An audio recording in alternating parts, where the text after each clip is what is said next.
गर्मी में 5 जुगाड़ू बहू का खाना, घर और रसोई। गांव की भीषण गर्मी में रामलाल और शारदा अपने 5 बेटे बहू बच्चों के साथ ईंट के बने टीन की छत वाले घर में रहते हैं।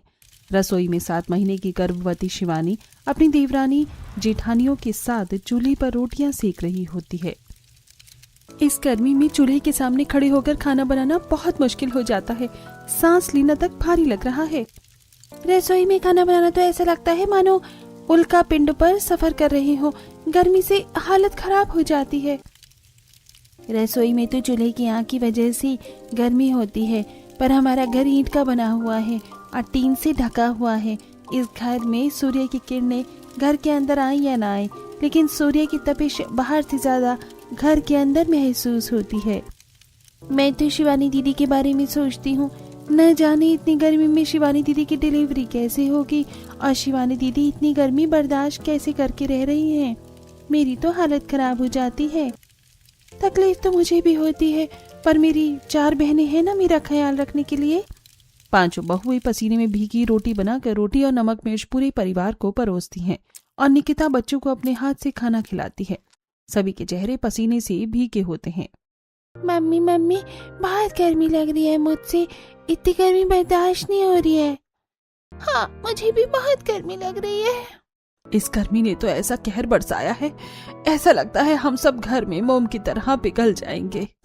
सारा दिन तेज धूप में खून पसीना एक करके काम करने के बाद हमें खाने को क्या मिलता है? हाँ, एक सूखी रोटी, मिर्च, नमक, कभी प्याज तो कभी सिर्फ सूखी रोटी। और ये सूखी रोटी और नमक मिर्च भी हम सुकून से नहीं खा पाते हैं। खाना खाते हुए चेहरा पसीने से भर जाता है। अरे इस गर्मी में सभी ने अपने अपने घरों में एसी, कूलर और कई पंखे लगवा रखे हैं, पर हमारे पास तो इस गर्मी से लड़ने के लिए एक पंखा तक नहीं है। अगर एक हाथ पंखा भी हमारे पास होता तो कम से कम सुकून से खाना खा पाते।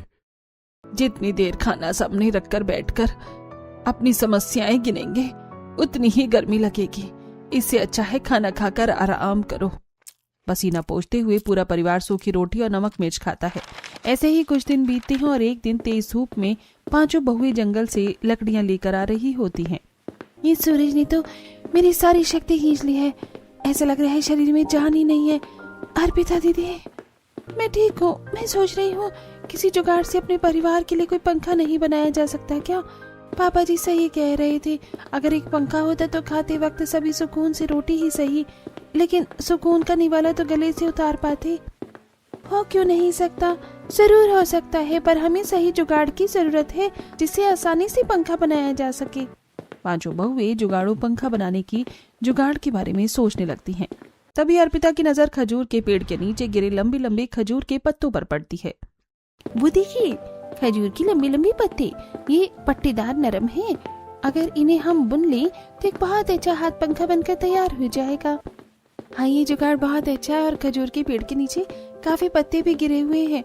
हमें पत्ते तोड़ने की मेहनत भी नहीं करनी है। 5 बहुएं खजूर के पेड़ के नीचे आती हैं और पत्ते इकट्ठा करके पत्तों को पतली लकड़ी में आपस में गूंथकर 2 जुगाड़ू हाथ पंखे बनाती हैं। ये खजूर के पत्तों से बना हमारा जुगाड़ू पंखा तो काफी अच्छी हवा दे रहा है। अब हमारे पति, सास ससुर और ननंजी सुकून से 2 निवाला घोट पाएंगे। दोपहर के वक्त पूरा परिवार खाना खाने बैठता है और 5 बहुएं अपने जुगाड़ू हाथ पंखे से हवा करने लगती हैं। वाह बहू, ये हाथ पंखा तुम लोग कहाँ से लेकर आई? बहुत अच्छी हवा दे रहा है ये तो। पापा जी, ये पंखा हमने खजूर के पत्तों से खुद बनाया है। ये हमारा जुगाड़ू हाथ पंखा है। वाह बहू, तुम लोगों ने तो कमाल कर दिया। वाह पिता, ये तो बहुत अच्छा जुगाड़ बनाया तुम लोगों ने। अब हम सुकून से खाना खा पाएंगे। हाथ पंखे की हवा से पूरा परिवार खाना खाता है। वहीं हवा करते हुए 5 बहुओं के हाथों में दर्द होने लगता है और 5 बहुएं पहले से भी ज्यादा पसीने में भर जाती हैं, लेकिन घर वालों को इस बात पर ध्यान ही नहीं जाता। ऐसे ही कुछ दिन बीतते हैं। हमें बहुत जोर की भूख लगी है, कुछ खाना बनेगा या नहीं? हाँ, बस खाना बनाने ही जा रहे हैं। बहुएं घर में मिट्टी का चूल्हा जलाती हैं। चूल्हा जलाते ही पूरा घर धुएं से भर जाता है। रामलाल, शारदा और प्रीति को खांसी आने लगती है। वहीं आर्यन, पिंकी और अनन्या की आंखें लाल हो जाती हैं। मम्मी, कैसी रसोई है आपकी? कितना धुआं हो रहा है आपकी मिट्टी के चूल्हे से। बंद कीजिए अपना चूल्हा, वरना खांस खांस कर हमारे फेफड़े बाहर आ जाएंगे। मम्मी, हमारी आंखें जल रही हैं। अब हम क्या करें? चूल्हा जलाएंगे तो धुआं तो होगा ही ना। मम्मी चाची आप लोग जानबूझकर हमें परेशान कर रही हैं। दीदी हम लोग अपनी रसोई के बाहर ही जमा लेते हैं। वैसे भी घर में मिट्टी का चूल्हा जलाते ही पूरा घर भट्टी की तरह पिघलने लगता है और बच्चों के साथ सभी लोगों को तकलीफ होती है। इतना कहकर पांचों बहुएं अपने मिट्टी का चूल्हा, राशन और बर्तन लेकर तेज धूप में घर से बाहर आ जाती हैं और मिट्टी का चूल्हा जलाकर पसीने से तरबतर खाना बनाना शुरू करती हैं। देखो इन गरीबों को, इनके पास ढंग की रसोई तक नहीं है। घर के बाहर गर्मी में रसोई करनी पड़ रही है। हाँ हमारे पास तो बहुत बढ़िया रसोई है, कोई दिक्कत ही नहीं होती खाना बनाने में। इनके पास तो गैस चूल्हा तक नहीं है, अभी भी मिट्टी के चूल्हे से आग फूंक रही है। हमारी पड़ोस ने सही कहकर गई है, जिसकी जैसी किस्मत, हमारी किस्मत में परेशान होना ही लिखा है। पांचों बहुएं चूल्हे की आंच और तेज धूप में झुलसते हुए थोड़े चावल बनाती हैं और पूरे परिवार को पानी, चावल और प्याज परोसती हैं। ये क्या खाना है? कभी रोटी नमक तो कभी पानी और चावल, वो भी प्याज के साथ। अब जो है वही खाना पड़ेगा ना। आप लोग खाइए, हम लोग आप लोगों को हवा करते हैं। आप लोग आराम से खाना खा लीजिए। कोई जरूरत नहीं है बहू किसी को हवा करने की। इन लोगों को ये दिखता है कि रूखा सूखा खाना मिल रहा है, ये नहीं दिखता कि बहुओं ने तेज धूप और चूल्हे की आग में झुलस कर खाना बनाया है और अब बेशर्मों की तरह हाथ पंखे से हवा करने के लिए कहते हैं। कुछ दिन तो मैंने भी ध्यान नहीं दिया, पर कल रात जब मैं पंखा घुमा रही थी तब मुझे पता चला कि कंधों में कितना दर्द होता है। हमें माफ कर दीजिए, हम तो आप लोगों की तकलीफ पर कभी ध्यान ही नहीं दे पाए। हमारी ही कमजोरी की वजह से घर में खाने की सही व्यवस्था नहीं है और आप लोगों पर हम गुस्सा कर रहे थे। हमारी खाने की परेशानी दूर हो सकती है अगर हमारे खेतों में अच्छी फसल और सब्जियां होती तो घर की हालत भी सुधरेगी, लेकिन हमारे खेतों में अच्छी फसल और सब्जियां क्यों नहीं उगती? कल तुम चारों हमारे साथ हमारे खेतों में चलना। अगले दिन तेज धूप में पांचों बहुएं अपने पति के साथ अपने सूखे पड़े खेत में आती हैं। ये देखिए, ये हमारे छोटे से खेत की हालत है। इतनी तेज धूप पड़ रही है कि खेत में घास तक नहीं टिक रही है। अगर गर्मी से खेत सूखे पड़ रहे हैं तो खेत में पर्याप्त पानी क्यों नहीं डालते हैं आप लोग? अगर जमीन में पानी होगा तो चाहे जितनी धूप पड़े फसल और सब्जियां जरूर उगेंगी। कैसे डाले पर्याप्त पानी? हमारे पास मोटर या किसी दूसरी चीज की व्यवस्था नहीं है और न ही हमारे खेत में नहर है। पांचों बहुएं और पति अपने सूखे पड़े खेत से परेशान बातें कर रहे होते हैं। तभी गांव का साहूकार धनंजय अपने आदमियों के साथ खेत में आता है। क्या हुआ? साहूकार जी, परेशानी ही परेशानी है। जरा हमारे खेत देखिए ना, पानी की कमी और तेज धूप की वजह से ना एक सब्जी उग रही है और ना ही कोई फसल उग रही है। अरे तो इतनी सी बात, तुम लोग अपने खेत में एक पानी का मोटर क्यों नहीं लगवा लेते? फिर आराम से जितना पानी चाहिए तुम्हारे खेत में आता रहेगा। साहूकार जी, आपकी बात बिल्कुल सही है, पर हम नमक रोटी खाकर गुजारा करने वाले गरीब लोगों के पास पानी का मोटर लगवाने जितनी भारी रकम कहां से आएगी? वो भी तब जब पिछले साल भी हमारी कोई अच्छी खेती नहीं हुई थी। अरे तो पैसे मैं दे देता हूँ, फिर मोटर लगवा लो। अच्छे से खेती करना, बढ़िया फसल लगाना और अच्छे दामों में बेचकर मेरे पैसे ब्याज के साथ दे देना।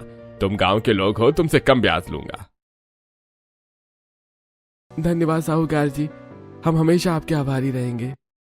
पांचों भाई साहूकार से पैसे लेकर अपने खेत में पानी की मोटर लगाते हैं और गांव से कई किलोमीटर दूर नदी से पानी खींचकर अपने खेत को सींचने लगते हैं। हमारे गांव का इकलौता साहूकार कितना अच्छा आदमी है और लोग कहते हैं कि दूसरों की जमीन हड़पता है, लेकिन इसने तो हमारे साल भर के खाने की व्यवस्था कर दी, वरना हम और हमारा परिवार तो भूखे मर जाते। ऐसे ही कुछ दिन बीतते हैं। खेत में थोड़ी बहुत कलियां दिखाई देने लगती हैं। हमारी मेहनत रंग तुला रही है, पर अभी भी हमारी सब्जियां उगने में काफी समय है। तब तक हम क्या खाएंगे? आज तो खाने के लिए घर में चावल, आटा, दाल कुछ भी नहीं है। अगर आप लोग कंदमूल खा सके तो जंगल के पेड़ों के पास से कुछ कंदमूल आसानी से मिल जाएंगे। चाची मजदूरों की भूख लगी है, कुछ भी खिला दो, हम खा लेंगे। बच्चों के मायूस चेहरे देख सभी की आंखों में आंसू आ जाते हैं, लेकिन सभी खुद को संभाल लेते हैं और अर्पिता जंगल से कंदमूल लाकर घर के बाहर अपनी रसोई में कंदमूल उबार रही होती है। तभी चूल्हे की तेज लपट से अर्पिता का आंचल जलने लगता है। आग, आग, मेरे आंचल में आग लग गई। अर्पिता की आवाज सुनते ही पूरा परिवार दौड़कर अर्पिता को संभालता है और नीलम अर्पिता के जलते हुए आंचल को फाड़कर दूर फेंक देती है। मुझे नहीं पता आग कैसे लग गई, वो तो अचानक मेरा ध्यान पड़ा कि मेरा आंचल जल रहा है और मेरे हाथ पांव कांपने लगे। अर्पिता शांत हो जाओ, तुम्हें कुछ नहीं हुआ है, तुम ठीक हो और तुम्हारे पेट में पल रहा हमारा बच्चा भी बिल्कुल ठीक है। आप सब दीदी को घर में लेकर जाइए, मैं कंदमूल लेकर आती हूँ। पूरा परिवार अर्पिता को लेकर घर के अंदर जाता है और निकिता पूरे परिवार को कंदमूल परोसती है। पूरा परिवार कंदमूल खाकर गुजारा करता है। एक तो इतनी गर्मी है, ऊपर से अचानक मेरे मुंह का स्वाद बदल जाता है। अब मुझे खट्टा खाने का मन कर रहा है। अब खट्टा यहाँ कहाँ से मिलेगा मुझे? हाँ इमली लेकर चलती हूँ ना, इमली की चटनी बनाकर खाऊंगी, बड़ा मजा आएगा। अर्पिता इमली के पेड़ के पास आती है और जमीन पर गिरी इमली इकट्ठा करके घर पहुंचती है। अर्पिता घर में पानी का घड़ा रख कर बाहर अपनी रसोई में चली जाती है। आज तो मजे ही आ जाएंगे इमली की चटनी खाने में, खुद भी खाऊंगी और पूरे परिवार को भी खिलाऊंगी। इतना कहकर अर्पिता तेज धूप में मिट्टी का चूल्हा जलाती है। चूल्हे की गर्मी, तेज धूप और थकान की वजह से अर्पिता की आंखों के सामने धुंधलापन छाने लगता है। मुझे चक्कर क्यों आ रहे हैं? मेरा सर क्यों घूम रहा है? अर्पिता चूल्हे पर गिरने वाली होती है।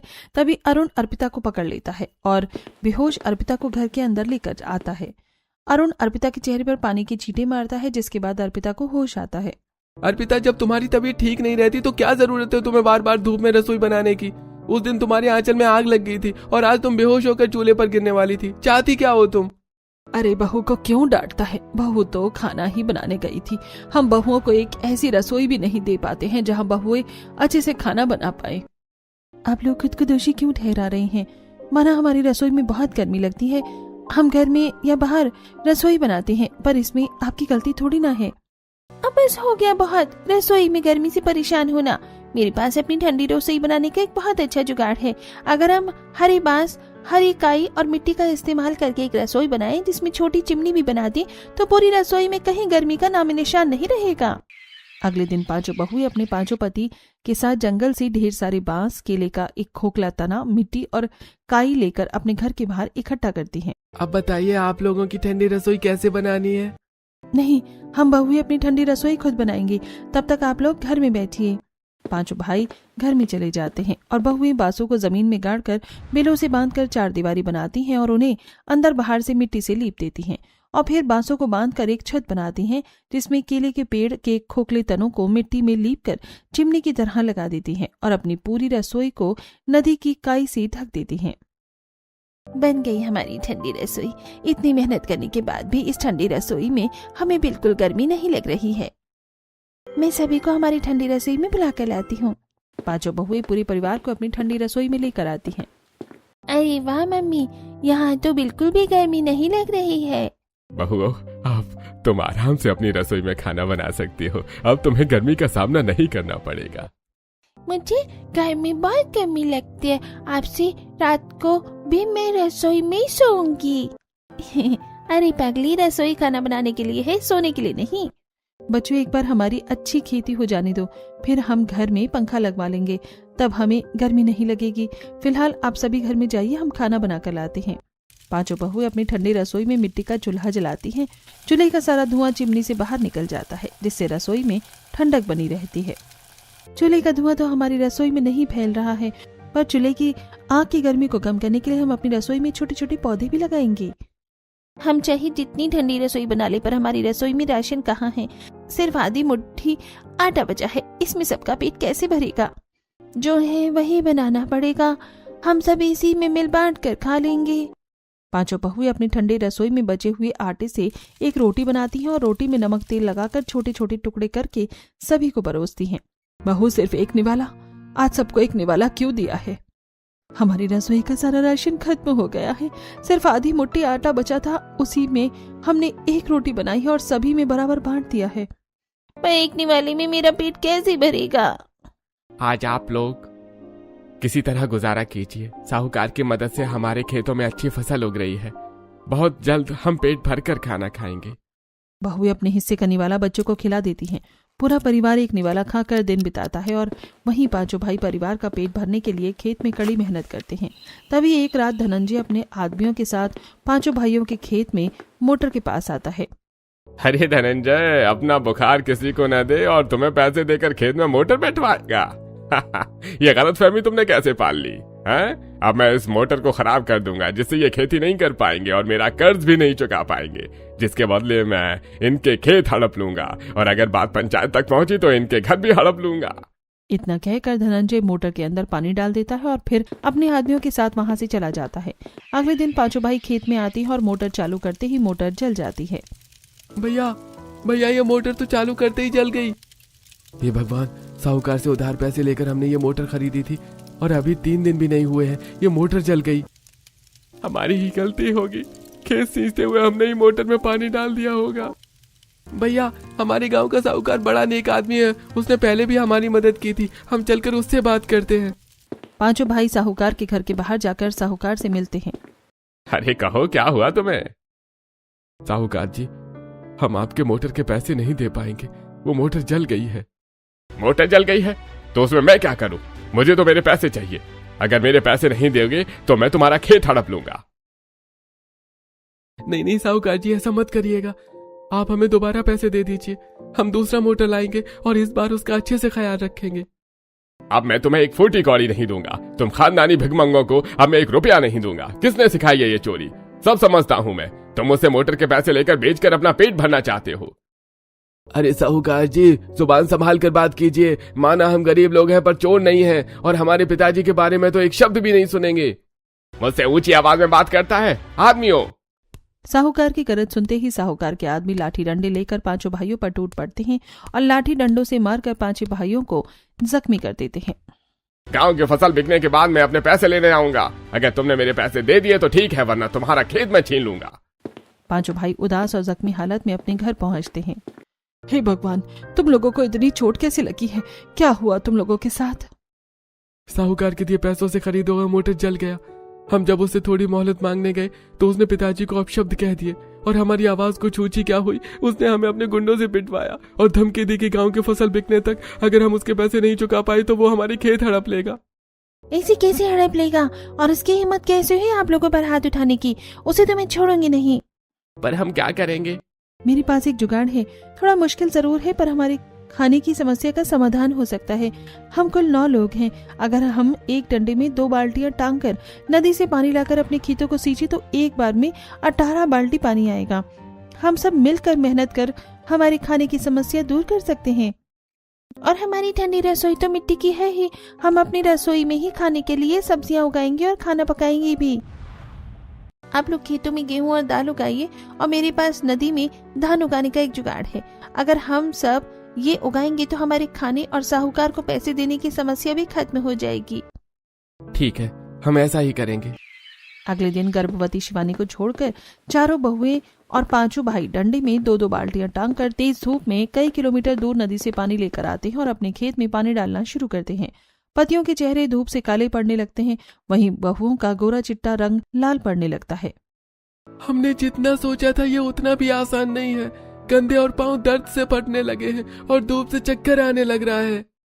आज के लिए इतना काफी है, अब हम कल सुबह से अपने खेतों में इसी तरह पानी डालेंगे। खेतों में पानी डालकर पांचों बहुएं नदी किनारे आती हैं। अब बताइए देवरानी जी, गर्मी में भी धान उगाने का कौन सा नया आइडिया है? जैसा कि धान का चारा ढेर सारा पानी में उगता है, अगर हम बांसों को आपस में बांधकर एक बड़ा चतुर्भुज बना लें तो उसके बीच में छोटे छोटे चतुर्भुज बन जाएंगे।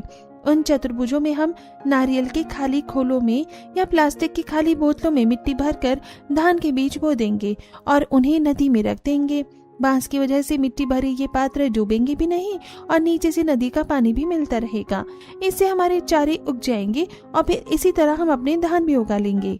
ये तो बहुत अच्छा आइडिया है। इतनी गर्मी में इस नदी के पास कोई आता भी नहीं है, इसलिए किसी को कोई दिक्कत भी नहीं होगी। अर्पिता नारियल के खाली खोल और प्लास्टिक की बोतलें इकट्ठा करती है और चारों बहुएं बांसों को आपस में बांधकर एक बड़ा ढांचा तैयार करती हैं, जिसके छोटे छोटे चतुर्भुज में अपने तैयार किए नारियल के खोलों और बोतलों को लगाकर नदी में डाल देती है और फिर निकिता अपनी ठंडी रसोई में आती है। आज इतना काम किया है कि पूरा तन बदन टूट गया है, पर अभी भी हमारी ठंडी रसोई में सब्जियां उगाना बाकी है। अर्पिता दीदी, आप रसोई में खाना बना लीजिए, तब तक हम बाजार में फेंकी हुई सड़ी गली सब्जियां लेकर आते हैं, फिर अपनी रसोई की जमीन, दीवार और छत पर सब्जियां बो देंगे। अर्पिता रसोई में कंदमूल उबालने लगती है और चारों बहुएं बाजार में फेंकी हुई सड़ी गली सब्जियां लाकर रसोई में थोड़ी और मिट्टी डालकर पतले पतले डंडे गाड़ती हैं और सब्जियों के बीज बो देती हैं। ऐसे ही कुछ दिन बीतते हैं। बहुओं के खेत में फसल, ठंडी रसोई में सब्जियां और नदी में धान उगने शुरू हो जाते हैं। शाबाश मेरी पांचों जुगाड़ो बहुओं, आज तुम्हारे जुगाड़ की वजह से हमारे पास खाना और एक अच्छी ठंडी रसोई है। मम्मी, चाची, हमें बहुत भूख लगी है, जल्दी से खाना बनाओ ना, इतने दिनों से सिर्फ कंदमूल खाकर पेट नहीं भरता है। हमारी रसोई में काफी सब्जियां उगी हैं, इतनी सब्जियां हम खा भी नहीं पाएंगे। थोड़ी सब्जियां बेचकर आप पांचों भाई थोड़ा राशन लेकर आइए। पांचों भाई एक टोकरी में ठंडी रसोई में उगी हरी भरी सब्जियां रखते हैं और गांव की बाजार चली जाती हैं। वहां सब्जियां देखते ही कुछ औरतें पांचों भाइयों के पास भीड़ लगा लेती हैं। अरे भैया, अरे सब्जियां तो बिल्कुल ताजी लग रही हैं, केमिकल डाला है क्या? अगर केमिकल डाला होता है तो आप पूछने नहीं आती। यह हमारी पत्नियों ने अपनी जुगाड़ू रसोई में उगाई हैं। एक बार सब्जियां खाकर देखिए, बार बार हमसे ही सब्जियां खरीदोगी। अरे भैया, सब्जियां तो वाकई में बहुत अच्छी हैं। ऐसा करो, सारी सब्जियां मुझे 250-250 ग्राम दे दो। सब्जियों की पहचान रखने वाली औरतें मिनटों में सारी सब्जियां खरीद लेती हैं और पांचों भाई थोड़ा राशन खरीद कर वापस लौटते हैं और बहुओं को राशन दे देते हैं। थोड़ी देर में बहुएं रोटी और सारी सब्जियां मिलाकर सब्जी बनाती हैं और घर वालों को परोसती हैं। सभी के चेहरों से पसीना टपक रहा होता है।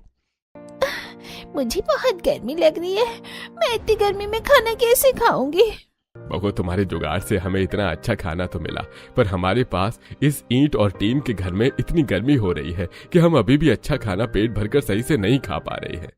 आप लोगों ने कहा था कि घर में पंखा लगाएंगे, कब लगाएंगे घर में पंखा? दूसरी फसल और अनाज उगने में समय लगता है, पर सब्जियां तो 10 से 12 दिन में उगकर तैयार हो जाती हैं। अभी भी रसोई में कितनी सब्जियां हैं कि उन्हें बेचकर मिले पैसों से हम घर में एक पंखा ला सकते हैं। आप लोग सभी खाना खा लीजिए। खाना खाने के तुरंत बाद हम दोबारा सब्जियां बेचेंगे और जैसे ही सारी सब्जियां बिक जाएंगी, मिले हुए पैसों से एक पंखा खरीद कर ले आएंगे। पूरा परिवार पसीना पोंछते हुए पंखा आने की खुशी में ही खाना खाता है। फिर पांचों भाई 2 दिन सब्जियां बेचकर मिले हुए पैसों से एक पंखा खरीद कर लाते हैं और उसे अपनी टीन की छत पर टांग देते हैं। पंखा चलाते ही पूरा परिवार थोड़ी राहत की सांस लेता है और जमीन पर लेट जाता है। अरे वाह, ये पंखा तो काफी अच्छी हवा दे रहा है। अब हमें पहले जितनी गर्मी नहीं लग रही है। इस पंखे से गर्मी तो कम लग रही है, पर हमारे घर की तपिश कम नहीं हुई है। अभी भी घर की जमीन और दीवार दिन भर की गर्मी सोखे हुए है। हमारे जमीन और घर की दीवार गर्म है। चाहे जो भी हो, पर यह पंखा थोड़ी तो राहत दे रहा है। पूरा परिवार पंखे की राहत में सो जाता है। ऐसे ही रात बीत जाती है। पूरा परिवार सुबह शाम पंखे की हवा में ही बैठा रहता है। ऐसे ही एक दोपहर पूरा परिवार खाना खाने बैठा होता है, पर एक दिन दोपहर की तेज धूप में टीन की छत आग की तरह तप रही थी। घर की दीवारें और फर्श भी गर्म होकर भट्टी जैसे लग रही हैं। ये पंखा कुछ दिनों से कम हवा दे रहा है ना? अभी तो 3 दिन ही हुए हैं इस पंखे को लगाए हुए। 3 दिनों में आप लोगों ने एक बार भी पंखा बंद नहीं किया। इतनी गर्मी में पंखा भी गर्म होकर गर्म हवा देने लगा है। खाना खाते ही हम सबसे पहले ये पंखा बंद कर देंगे, वरना पता चला पंखा काला धुआं छोड़ते हुए बंद पड़ गया। रामलाल के इतना कहते ही पंखा तेज आवाज के साथ बंद हो जाता है और पंखे से काला धुआं निकलने लगता है। लगा दी ना अपनी काली नजर, आपके बोलते ही पंखा बंद हो गया। दादू, ये क्या किया आपने? क्या जरूरत थी आपको ये बोलने की कि पंखा धुआं छोड़कर खराब हो जाएगा? देखो पंखा खराब हो गया। आर्यन, ये क्या तरीका है दादाजी से बात करने का? दादाजी से ऐसे बात कभी नहीं करते। दादा की पत्नी है, वो उन्हें मजाक में कुछ भी कह सकती है। तुम दादाजी से इस तरह बात नहीं कर सकते। पंखा बंद होने में दादाजी की कोई गलती नहीं है। बिल्कुल सही, हमारा ये घर ही भट्टी की तरह तपता है। जरा दीवार छूकर देखिए कितनी गर्म है। पिंकी बिल्कुल सही कह रही है। अगर हमारे घर की दीवार और छत धूप से तपना बंद हो जाए तो अपने आप ही हमारे घर में ठंडक बनी रहेगी। पर बहू, क्या इसके लिए तुम्हारे पास कोई जुगाड़ है? आप लोगों ने थर्माकोल के डिब्बों में पेप्सी बेचने वाले को तो देखा है ना?